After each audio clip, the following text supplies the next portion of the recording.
This PowerPoint presentation is part of Bakke Graduate University's Doctorate of Transformational Leadership, ASM 702, Personal Assessment. This is week 3 in the course. The good news is from here on out, we're going to have a lot less content. Week 2 by far is our most heavy content, since there is so much to cover in a synthesis of culture and the transformation of culture.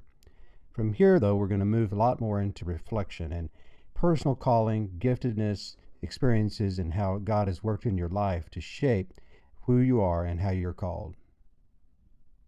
If you look at the first page of your handout for week 3, it's a restatement of one of the Bakke Graduate University learning perspectives.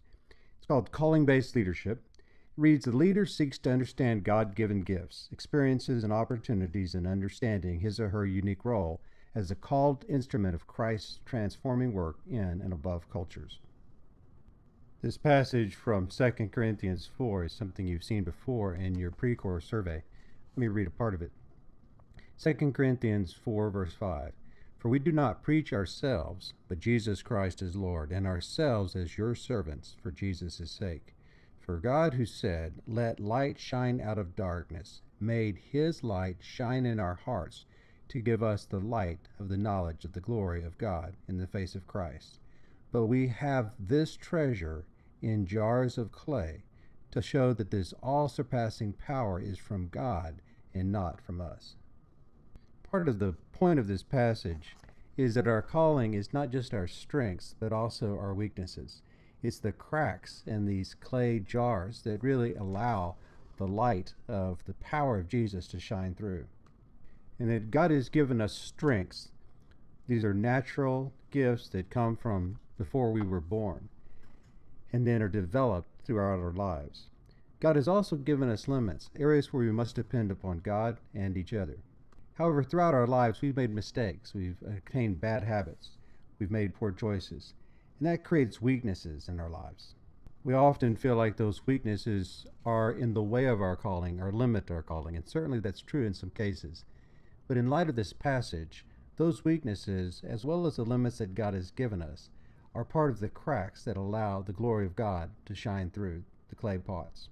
We also have hardships. In some cultures, that's poverty, cultures of religious persecution, different hardships that God gives us that forces us to rely upon each other and upon God. Again, what looks like a limit to our calling may be the very thing that strengthens our calling and focuses it. And then God has also given us opportunities, open doors for us to walk through and to pursue where God has preceded us, and for us to join where God has already been. Each of us walks into this class with a life story, and in that life story, these 5 things will be revealed. And so part of our task this week is using the instrument of a life map. We're going to be breaking into groups of 3 and 4 and telling our life map as a way to both understand each other, understand God's work in our life, and to begin to reveal these aspects of our call. One of the points of this is, as you read down below, it says, we are impressed with each other when we share our strengths, but we're drawn to each other and impressed with God when we share our limits, weaknesses, and hardships. The point of that is we do have a treasure in jars of clay that have cracks. And when we share the weaknesses, we share the things that have happened in our life that we have made poor choices, and yet God is able to shine his glory through that. When we share our limits, areas that God didn't give us the gifts for, and we're forced to depend upon each other, and we share the hardships that we face, often that's the very thing that draws us to each other and draws us to understanding the power and the grace of God in new ways. So what we're exploring this week is how our past experiences, how God has used these past experiences to shape our calling. And in this case, we're not talking about the general calling for all Christians to follow God, to glorify God. And we're not focusing on the general call to obedience, to character traits, to see the evidence of the fruit of the Spirit in our lives. But we are focusing on our individual calls, how God has called us to be agents to transform culture. This week, we're looking at how God has shaped us to do that through past experiences in our life. Many of the things that we thought were accidental, sometimes by backing up and seeing the whole of our life in a life map or a story, allows us to really see God's sovereign hand in ways we hadn't seen that before. This exercise this week is part of several weeks in which we'll be looking at different aspects of our calling in ways that God has shaped us and gives us insight and abilities to discern His call in our life. We know that calling comes from God, and we saw that in a passage in Ephesians 2:10, that God has prepared good works for us before the beginning of the world. There are 7 different ways that we can discern that, and you can see on your handout how we're going to look at that in different weeks. This week we're focused on discerning that through prayer, through reflection, and through a community of believers in our church, family, friends, colleagues, even fellow students. We're also focusing on our past experiences and how those have driven interest in our life. Next week we'll be talking about spiritual gifts and how that shapes our calling. If God has given us spiritual gifts, He desires us to use them to build up the church. Also next week we'll be looking at temperament, styles, and skills, as well as natural gifts, and we'll be preparing for a storytelling exercise as part of our personal learning community. Joining us in the V room on week 4 will be Bill Hendricks. He was the one that edited my dissertation, The Joy at Work Bible Study Companion. He's been a friend for a number of years. Many of you may know of his father, Howard Hendricks, who is an international speaker. Week 5, we're going to be looking at future opportunities and vision, how that shapes our call. Joining us in the V room that week will be Rob Martin. Rob was the executive director of the First Fruits Foundation in Orange County for over 20 years. I think there's nobody that I know of that has seen more grant requests than Rob Martin, and certainly has a pattern recognition and an ability to talk about how to tell the mission, the vision, the needs of our work, whether it be a business or a nonprofit, in a way that investors and resource providers, donors, as well as government officials that have to give permission, can understand what the work is trying to accomplish, what its mission is, and to connect with the stories of how it's doing that. Our focus in that session is going to be how to shape the message of our nonprofit, of our for-profit work, in a way that helps customers, donors, investors, as well as officials to understand what we're doing and why. Then in week 6, we'll be talking about trials, how they shape our spiritual formation, and how they often will confirm our calling. So much of what we're doing from this point on in the class is going through the sections that will be part of your final paper and helping you to discern God's calling in the different areas that you'll eventually write up as your final project. The other bias that we have at Bucky Graduate University is a bias that separates the word assessment from the word discovery. Many of us can take general assessments, gift assessments, and we can learn that our temperament is green or blue or red.